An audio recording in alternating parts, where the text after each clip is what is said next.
ఓం శ్రీ మాత్రే నమః. శ్రీ లక్ష్మీదేవి తల్లికి మల్లెపువ్వు దండ అంటే చాలా ఇష్టం. ఆమెకు ఎంతో ప్రీతికరము.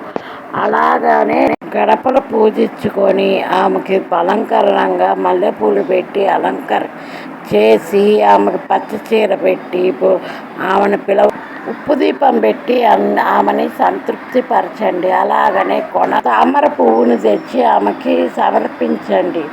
అలాగనే తాంబూలము పచ్చ చీరైనా ఎర్ర చీరైనా ఆమెకు పెట్టి సంతృప్తి చెందుతుంది. అలాగనే ఆమెకి చిన్న ఏనుగు బొమ్మలు ఉంటే ఆ పటము కాడ పెట్టి ఆమెకి ఎంతో ఇష్టమైన తలంబ్రాలు, గులాబీ, తాంబూలము, ఎర్రగాజులు, పసుపు, కుంకుమ మనం పక్కన వారికి తాంబూలం ఇచ్చినట్టు ఆమెకు తాంబూలం పెట్టి ఆమెను ఎంతో సంతృప్తి పెంచండి. ఆమె వచ్చి మన ఇంట్లో ఉంటుంది.